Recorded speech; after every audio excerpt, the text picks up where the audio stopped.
What's going on, everybody? Welcome back to the channel. If you're new here, I'm Max Torres with Scoop Duck. Consider hitting the like and subscribe button. In today's video, I want to get into another edition of Torres Take. I have it here on the YouTube channel from time to time, but I have it just about every week over on scoopduck.com. It's a free read, and I usually go really in depth with my writing. So if you like that, make sure to go head over to that over on scoopduck.com every Wednesday. So the first headline I want to get into today is Justin Herbert's continued progress in the NFL with the Los Angeles Chargers.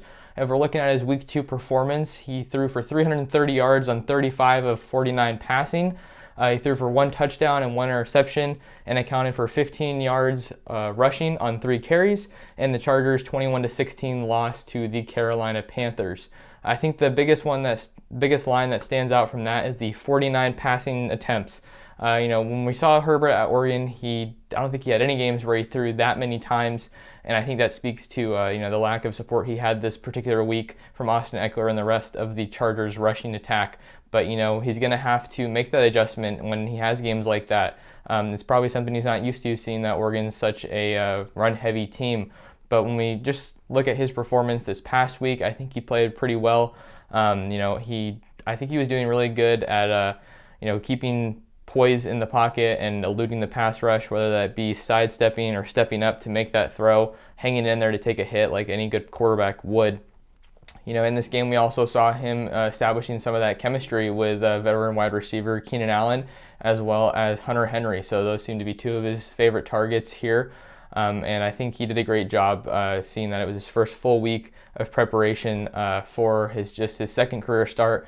Over 330 yards, but some things that kind of stood out to me rather from this game.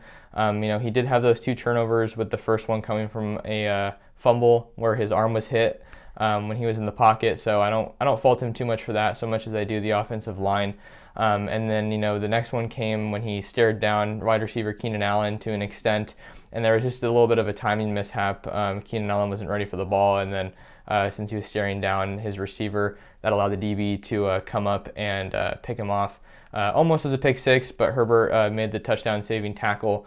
To focus on some positives from this game, I think one of the things that stood out to me was the highlight play of the day for him.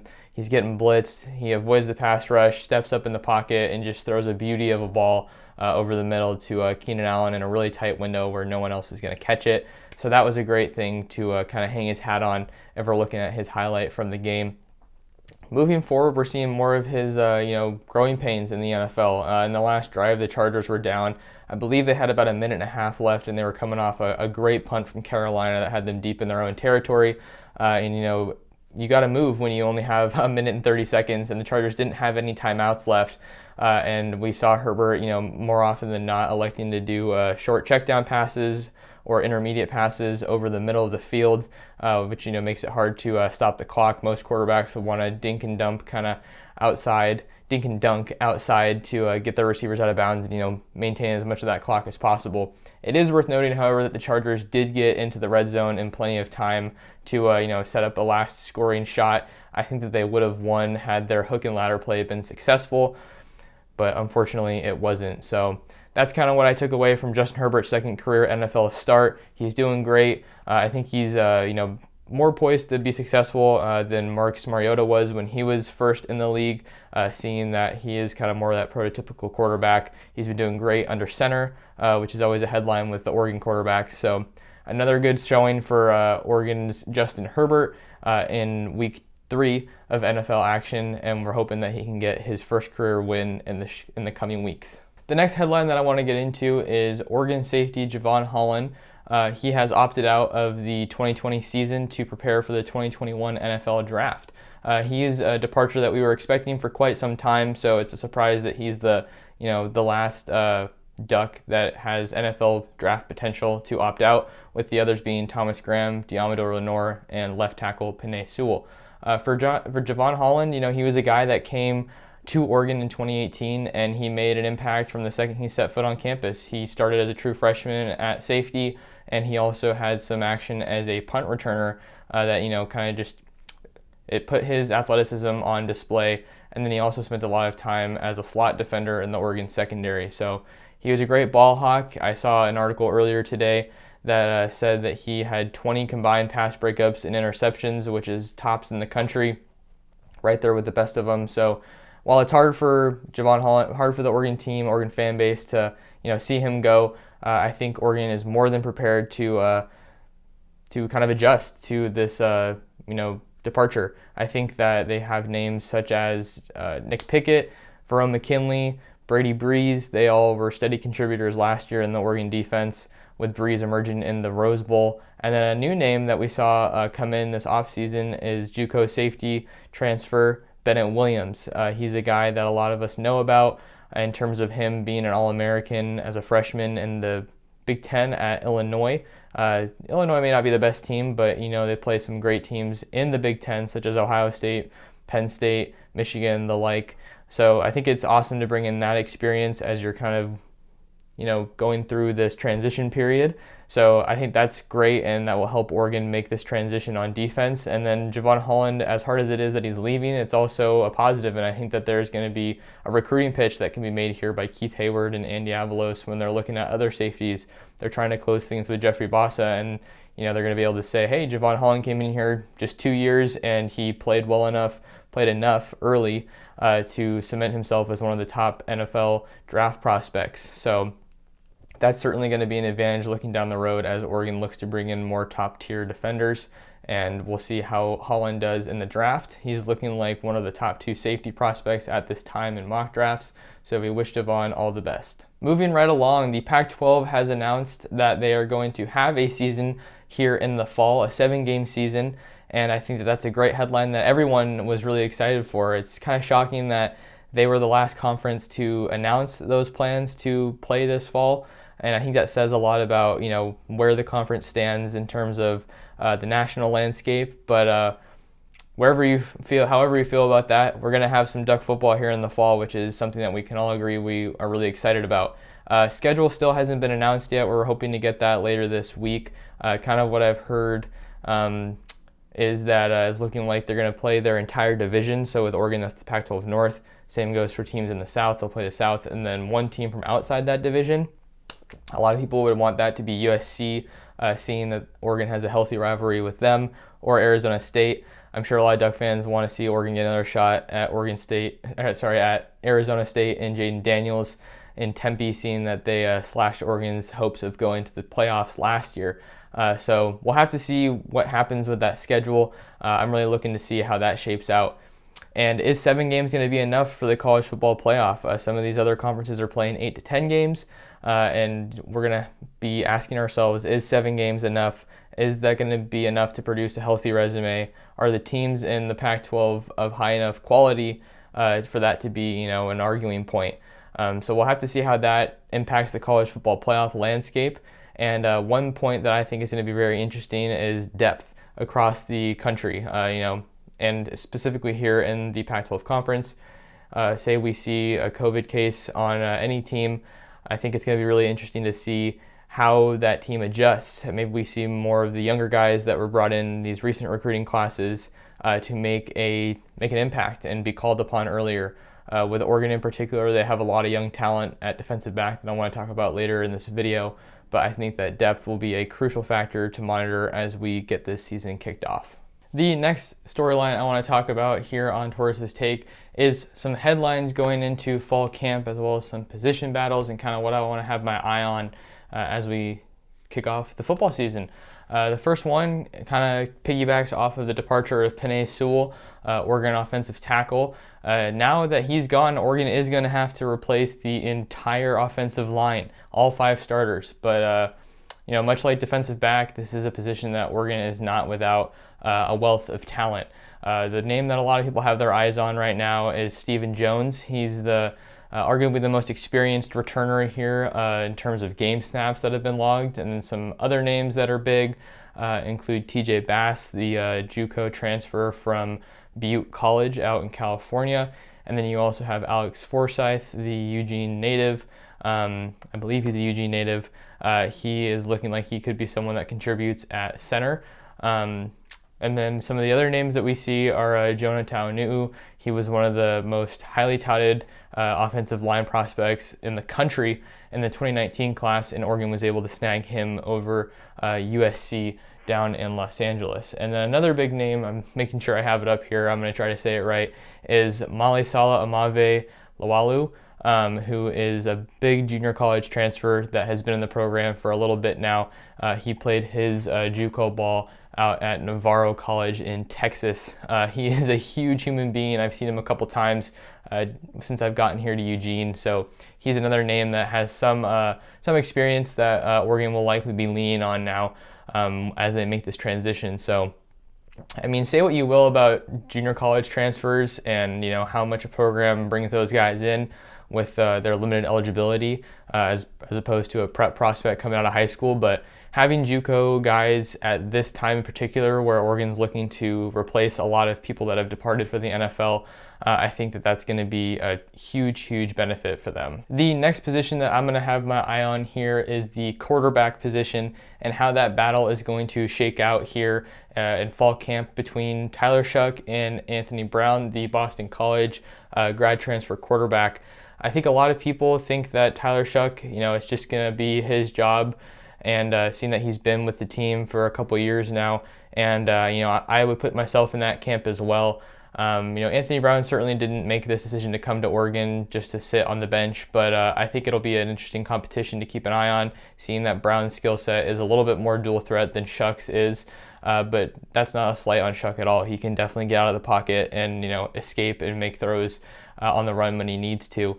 But it's nice here when you just think about how Oregon has transitioned in the past. In 2015, they brought in Vernon Adams to ease that transition between Marcus Mariota, who's now in the NFL. And, Adams was amazing, but, with grad transfers, it's more of a one-year rental type of deal. So I think it's nice that if we see Shough, get the nod here and, be the quarterback for most of the season, it will be, Oregon kind of being more like the blue blood programs, I should say, in that they recruit a guy, bring him into the system, and have him, take the reins. So I think it's going to be, I'm curious to see how Oregon will manage the competition with Shough and Brown, how much carryover there's going to be, seeing that Shough has been in the program for a little bit, but now Oregon has a new OC coming in, and Joe Moorhead, who's one of the most innovative minds in college football.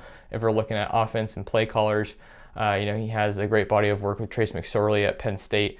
So it's nice that Anthony Brown's also going to be here to provide that veteran leadership for this quarterback room with a lot of young guys behind Shough. You got Cale Millen, who was a member of the class of 2019 for Oregon. And then behind him, you have the two newcomers in Jay Butterfield, who's a 6'6" gunslinger from the Bay Area.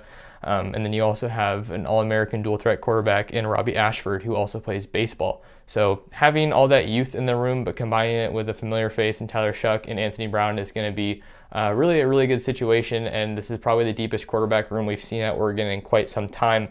When we think back to those quarterback rentals, as we'll call them, with Vernon Adams and Dakota Prukop, I think part of that comes back to the recruiting situation that Oregon found themselves in under Mark Helfrich when they were transitioning from Marcus Mariota. And obviously under Cristobal, it's a totally different situation. He's clearly prioritized recruiting. And now that Justin Herbert is in the NFL, Oregon does find themselves in a great situation with a wealth of options at quarterback. The next position I want to get into is linebackers. Oregon did see a little bit of loss this offseason with Troy Dye being drafted by the Vikings in the NFL. Got to keep an eye on him and see how he does once he sees the field over in Minnesota. But with him leaving, that frees up a spot in this defense, and I think that everyone's going to have their eyes on the freshman linebackers coming in to this program, the highest rated tandem in program history. Of course, I'm talking about Justin Flowe and Noah Sewell. Noah Sewell has been on campus, even though, well, I should say he got here in the winter, and then, I'm not sure where he was during the pandemic. Some players went home, some stayed here, but he was in the program earlier than Sewell, for whatever that's worth. I was really hoping that we get to see him play with his older brother Panay, but unfortunately that won't be happening. So Noah Sewell is really interesting to watch because he's been described as a jumbo athlete. A lot of colleges wanted to see him at defensive line, but he has, hold true to the fact that I want to be a linebacker. He's a big guy at 240, 250 pounds, but he moves like someone who is nowhere near that size. The way he carries his weight is something that I saw as a continual talking point when I was looking at him as a recruit. So I'm really excited to see how he does and see if he can contribute early. I think when you bring in these high-profile guys, it's pretty hard to keep them off the field. Some might say Justin Flowe is in a better position to participate and contribute earlier with his skill set. The guy is he plays just with such reckless abandon. He's a vicious tackler, a hard hitter, incredibly fast, and he's everything that you want in a linebacker. So I'm calling him the best linebacker to come out of California in the last decade. So it's nice that Oregon's going to be having him on their roster as they, try to just keep this defense as one of the top competitors, top units in all of college football. So those are two names that I'm really excited to watch as we head into fall camp. The next position group that I'm really excited to watch is the defensive back group, the secondary, with 3 people opting for the NFL and Thomas Graham Jr., Deommodore Lenoir, and Javon Holland. This is a group that's going to see a lot of new faces contributing this year, but that's not to say that there isn't a lot of returning experience. We see names such as Nick Pickett, Brady Breeze, Verone McKinley, all coming back this year. So I'm really excited to see how that works. But with the cornerback specifically, we see some big names such as Mykel Wright making his return. He was a guy that was a steady contributor last year, but he's probably going to be viewed as cornerback 1 at this point. A lot of people view him as a 3-and-out guy. Super, super talented. Saw him as a kick returner as well last year. And then we're going to see Dontae Manning coming in as a 5-star freshman. He's a guy that we're really excited to watch. Oregon got him kind of late in the process. Former Oklahoma Sooners commit, now in Eugene. And then other names to keep an eye on are DJ James from Alabama, as well as Triquez Bridges, who's from Lynette, Alabama. So we got the 2 Alabama guys looking to make some noise at corner. And then with Triquez Bridges, he actually was recruited to Oregon as a safety and has since made that transition to cornerback. He's a lengthier guy at 6'3", 193 pounds on the Oregon official roster. So I'm excited to see how he does and just, all the energy flowing around this program. That will be a position battle to watch, see how Oregon, adjusts to that with so many new guys now being in the system. The last thing I want to touch on here about fall camp is something that our Justin Hopkins talked about a little bit in the Juice today. That's a Thursday read just about every week when there's stuff to talk about.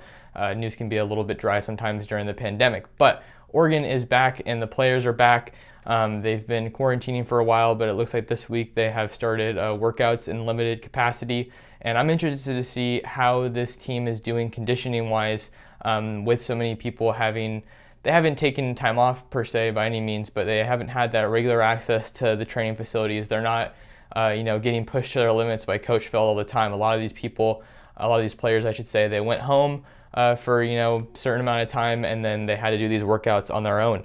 They they got bands sent to them. They were running and doing all kinds of cone drills. So I'm curious to see how well conditioned this team is and how Mario Cristobal and his staff push this team in their first week of fall camp, especially when you keep in mind the fact that they're going to be operating in a smaller window for the traditional fall camp with only 4 weeks to get ready for their first game, which is slated to be on November 7th. So conditioning is something to keep an eye on, and that wraps up what I want to touch on with fall camp.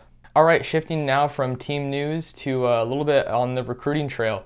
I talked about it in the take, but it looks like Oregon has offered a 4-star safety committed to Louisville. Specifically, I'm talking about Benjamin Perry, 6'3", 190 pounds, coming out of Mount Carmel High School in Chicago, Illinois. He's the number 22 safety and the number 7 prospect in the state of Illinois.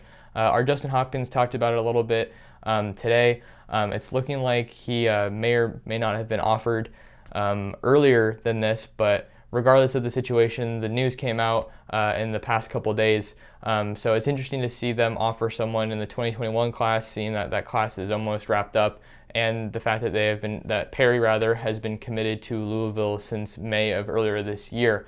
Some of the offers of note that come to mind when we're looking at him are Colorado, Iowa State, Michigan State, Minnesota, and Nebraska. Those are just some of his 28 total offers. So this is certainly a great player that Oregon's trying to get in for here. But it looks like they're pretty much going all in on Jeffrey Bassa out of Utah. He's a name that we've been talking about for months now. He's just such a unique athlete at 6'3". Here, there again, we're looking at the size in the secondary, and he also is really, really fast. He returns kicks for his high school as well. So we'll see how much this offer really changes things. I'm not sure it'll change much, but just wanted to update you guys on that. And then the other offer that we saw in the 2022 class is from Isaiah Sategna, wide receiver out of Fayetteville, Arkansas. He's 5'11", 170 pounds, and comes in as a 3-star on the 247 Sports Composite, number 49 wide receiver and number 4 player in Arkansas. Some of his offers of note, I should say rather, include Arkansas, the in-state school, Auburn, Baylor, Mississippi State, and Penn State. Currently holds 10 total offers, and the crystal ball leader is Arkansas with both of the 2 picks as of the end of July. So those are some of the recent headlines that we saw on the recruiting trail, and Oregon continues to fight for JT Tuimoloau and Corey Foreman to an extent, although it's looking like it's going to be largely an SEC battle between LSU and Georgia, but we'll have to keep you up to date on that headline moving forward. All right, that'll do it for another edition of Torres Take here on the Scoop Duck YouTube channel. If you guys aren't already subscribed, consider subscribing to this channel as well as scoopduck.com to get the latest and greatest in Oregon football news and recruiting. That's all for this one, guys. Thank you so much for watching, and I'll see you in the next one.